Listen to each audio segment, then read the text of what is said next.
नमस्कार साथियों, मैं विनोद कुमार आप सभी का एक बार फिर से स्वागत करता हूं संकल्प सक्सेस पॉइंट के अंदर। तो कैसे हो? आशा करता हूं सब बढ़िया होंगे, मस्त होंगे, स्वस्थ होंगे।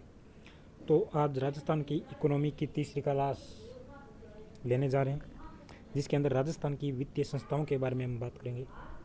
कौन कौन सी राजस्थान के अंदर जो वित्तीय संस्थाएं कार्यरत है उन सभी के बारे में विस्तार से देखेंगे। तो चलिए दोस्तों, एक बार वीडियो को लाइक कर दीजिए, शेयर कर दीजिए और अगर चैनल पर नए हो तो चैनल को सब्सक्राइब जरूर कर लीजिए। चलिए बात करते हैं राजस्थान की वित्तीय संस्थाएं। राजस्थान की वित्तीय संस्थाएं जिसके बारे में बात करते हैं, निवेश संवर्धन ब्यूरो यानी बीआईपी। बीआईपी की स्थापना की अगर बात की जाए तो बीआईपी की जो स्थापना है 1991 के अंदर की गई थी, जिसका अध्यक्ष मुख्य सचिव होता है। कौन होता है? बीआईपी का जो अध्यक्ष है वो मुख्य सचिव होता है। कार्य की अगर बात करें कि बीआईपी का कार्य क्या होता है, वीआईपी नहीं है ये, बीआईपी यानी निवेश संवर्धन ब्यूरो। कार्य की बात करें तो ये 10 करोड़ से अधिक जो प्रस्तावों को देखरेख करता है, प्रस्तावों की देखरेख करता है बीआईपी।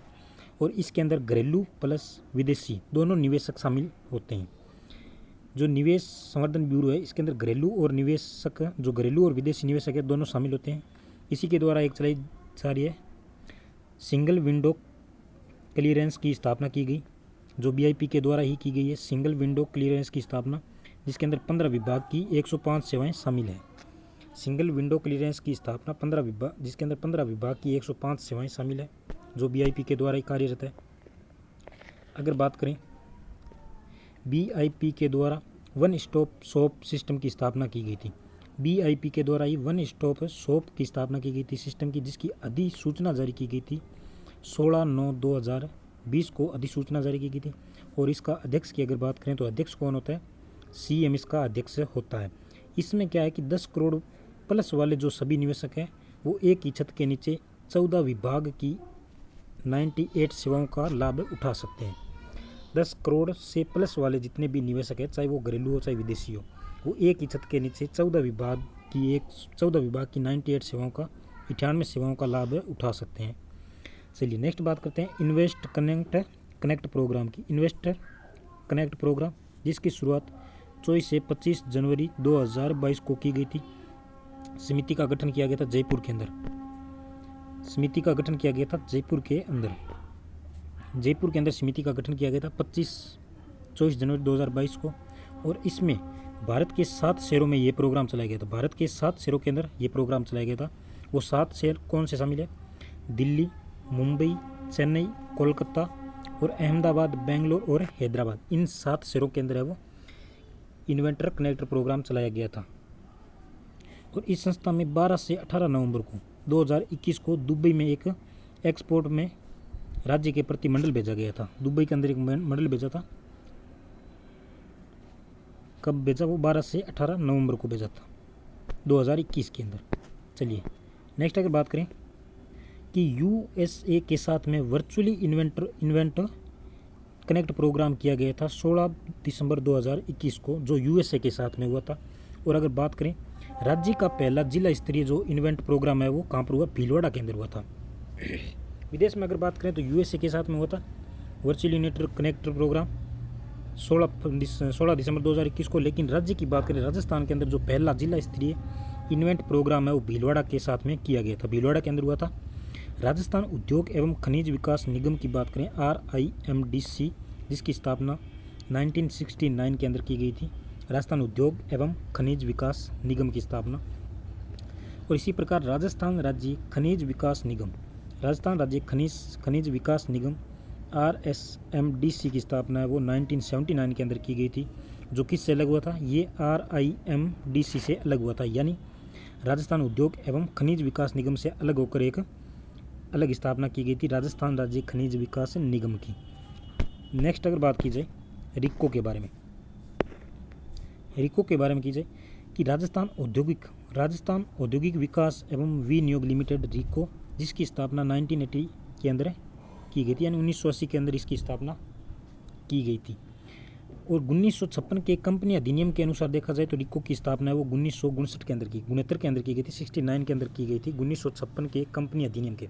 अगर प्रश्न पूछा जाए कि 1956 के कंपनी अधिनियम के आधार पर रिक्को की स्थापना कब की गई थी, वो 1969 हो जाएगा। लेकिन सीधा पूछ लिया जाए कि रिक्को की स्थापना कब की गई तो वो 1980 होगा।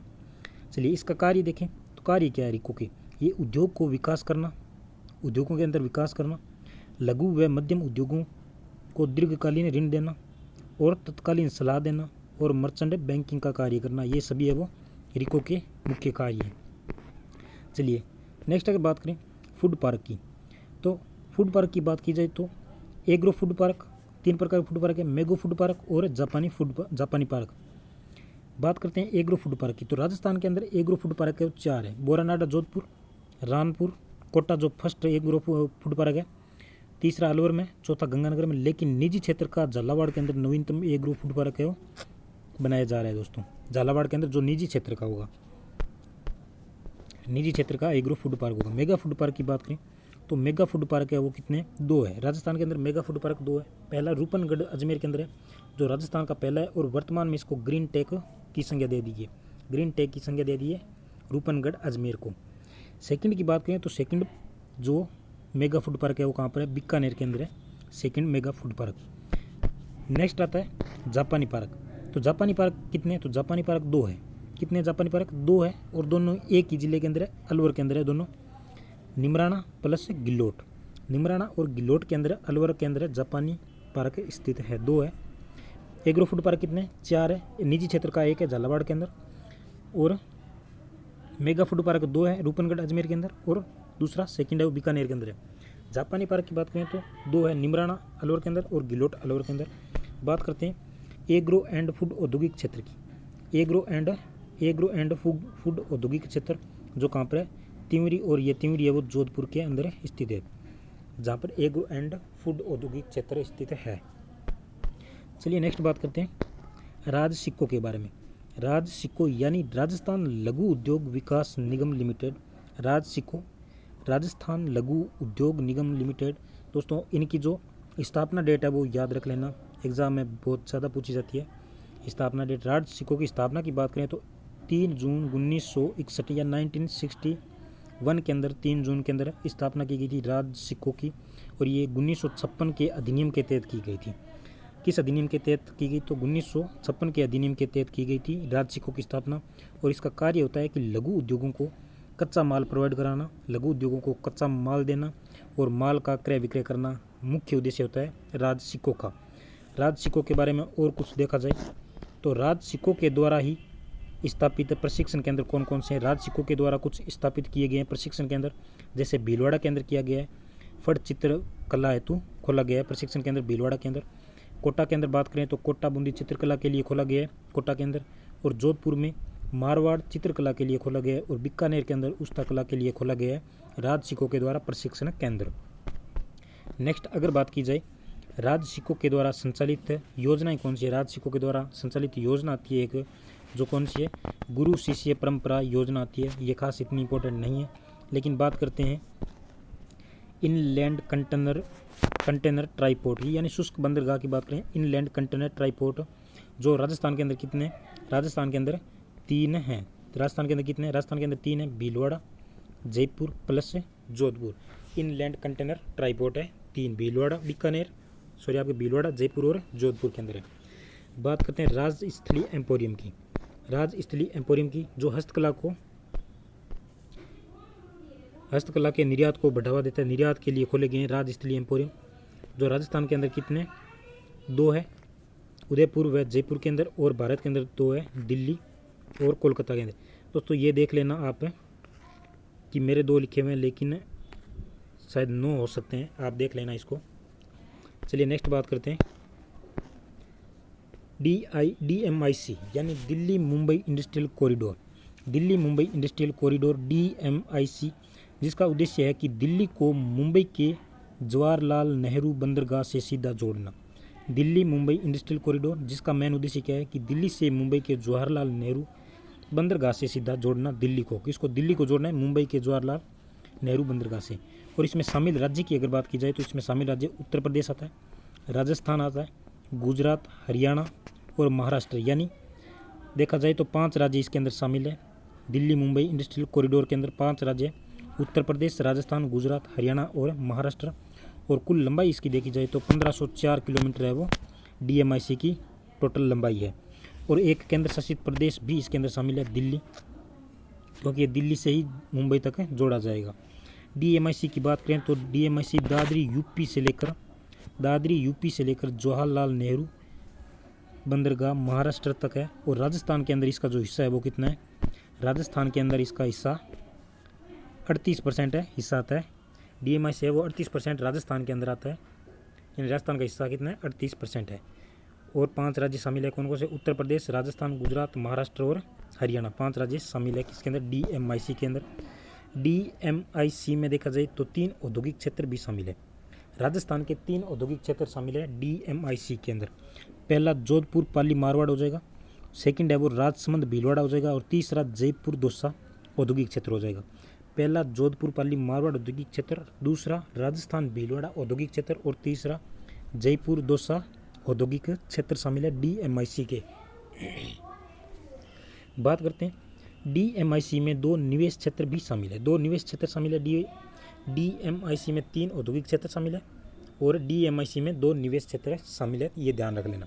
पहला कौन सा है, खुसखेड़ा जो भिवाड़ी निमराना अलवर के अंदर है, और सेकंड किशनगढ़ अजमेर के अंदर है। ये 2 निवेश क्षेत्र शामिल है DMIC के अंदर, यानी दिल्ली मुंबई इंडस्ट्रियल कॉरिडोर के अंदर शामिल है।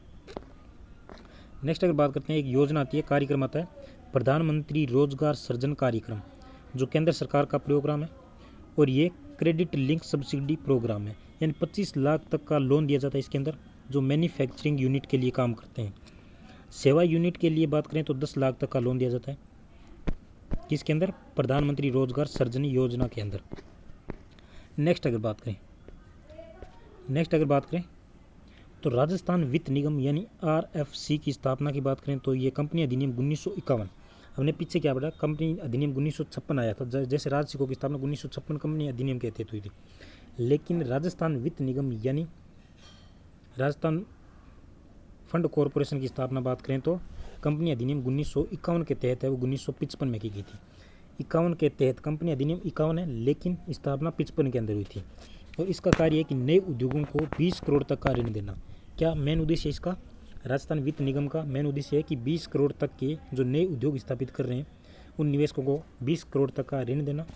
RFC के द्वारा संचालित कुछ योजनाएं भी हैं, उनके बारे में देखते हैं, जैसे सैम फैक्स योजना जो भूतपूर्व सैनिक योजना है, भूतपूर्व सैनिकों के लिए चलाई जा रही है सैम फैक्स योजना, और टेक्नो क्रेडिट कार्ड योजना जो युवाओं के लिए, और शिल्प बाड़ी योजना की बात करें जो ग्रामीण शिल्पियों के लिए, और महिला उद्यम योजना जो महिलाओं के लिए, और युवा उद्यम योजना जो प्रोत्साहन योजना है जो युवाओं के लिए चलाई जा रही है, किसके द्वारा, RFC के द्वारा। बात करते हैं कुछ कार्ड योजनाएं आती है, जैसे सिल्वर कार्ड योजना, गोल्ड कार्ड योजना और प्लेटिनम कार्ड योजना। सिल्वर कार्ड योजना की बात करें, अगर आपने ऋण ले रखा है और 50% ऋण है चुकता कर दिया तो आपको है वो तत्काल ऋण मिल जाएगा, किसके तहत, सिल्वर कार्ड योजना के तहत। बात करते हैं गोल्ड कार्ड की। गोल्डन कार्ड की बात करें तो कार्यशील पूंजी प्लस अतिरिक्त परिसंपत्ति की खरीद पर है वो आप ऋण ले सकते हैं, किसके तहत, गोल्ड कार्ड योजना के तहत। और प्लेटिनम कार्ड योजना में बात करें तो 2 वर्ष तक समय तक है ऋणों की अदायगी करने पर ऋणी को तत्कालीन ऋण दिया जा सकता है, यानी आपने पहले कोई ऋण ले रखा है और 2 साल तक आपने ऋण दे दिया है तो और भी आपको ऋण मिल सकता है, किसके तहत, प्लेटिनम कार्ड के तहत। बात करते हैं रूडा की। रूडा एक संस्था है जिसकी स्थापना गैर कृषि ग्रामीण विकास संस्था, जिसका फुल फॉर्म है गैर कृषि ग्रामीण विकास संस्था, जिसकी स्थापना 1995 के अंदर की गई थी, और ये कार्य करता है जो गैर कृषि क्षेत्र के लोगों को रोजगार देना, इसका मेन उद्देश्य किसका, रूडा का। राजस्थान राज्य भंडारण निगम की बात करें जिसकी स्थापना 1957 में जयपुर के अंदर हुई थी, राजस्थान राज्य भंडारण निगम की स्थापना 1957 में, रूडा की स्थापना 1995 में, ये याद रख लेना। चलिए नेक्स्ट आप बात करते हैं राजस्थान राज्य भंडारण निगम स्थापना 1957 में जयपुर में, राजस्थान आवास मंडल स्थापना 1970 में जयपुर में, राजस्थान राज्य पथ परिवहन निगम 1964 जयपुर में मुख्यालय, राजस्थान राज्य सहकारी बुनकर संघ की स्थापना जयपुर के अंदर की गई थी 57 के अंदर, राजस्थान में निर्यात को बढ़ावा देने के लिए EPIP पार्क बनाए गए हैं, EPIP export promotion industrial park बनाए गए हैं, जो कितने 3 हैं। पहला सीतापुर जयपुर के अंदर है जिसकी स्थापना 1957 में की गई थी, और ये जेम्स एंड ज्वेलरी से संबंधित है। और नेक्स्ट अगर बात करें तो सेकंड बोरानाडा जोधपुर के अंदर है जो दस्तकारी से संबंधित है, और तीसरा निमराना अलवर के अंदर है सूचना प्रौद्योगिकी से संबंधित है। बात करते हैं कुछ राजस्थान में सेज क्षेत्र भी है। सेज क्षेत्र यानी स्पेशल इको जोन, जो कितने टोटल 6 है राजस्थान के अंदर। पहला जेम्स एंड ज्वेलरी और सेकंड जेम्स एंड ज्वेलरी दोनों सीतापुरा जयपुर के अंदर है। तीसरा है सूचना प्रौद्योगिकी सेज जयपुर के अंदर, और ऊन व गलीचा सेज बीकानेर के अंदर है, और Mahindra world city says Jaipur के अंदर है। नेक्स्ट अगर बात करें हैंडीक्राफ्ट सेज जो बोरानाडा जोधपुर के अंदर है, बोरानाडा जोधपुर के अंदर है। तो चलिए दोस्तों, राजस्थान की वित्तीय संस्थाएं देखी आज हमने, जो राजस्थान का इकोनॉमी का पार्ट था। आशा करता हूँ आपको पसंद आया होगा। तो दोस्तों वीडियो को ज़्यादा से ज़्यादा लाइक करना, शेयर करना। एग्ज़ाम पास में दोस्तों खुलकर पढ़ाई कीजिए, ज़्यादा दबाव में नहीं आइए किसी के। आप अब ये नहीं कि आप कुछ नया आंकड़ा पढ़ें, ज़्यादा से ज़्यादा इकोनॉमी को आप रिवाइज कीजिए, बस ये आशा करता हूँ। तो चलिए दोस्तों, मिलते हैं नेक्स्ट वीडियो के अंदर। तब तक के लिए बाय बाय, टेक केयर, जय हिंद, जय भारत। दोस्तों वीडियो को सब्सक्राइब करना मत भूलना, चैनल को सब्सक्राइब जरूर करना।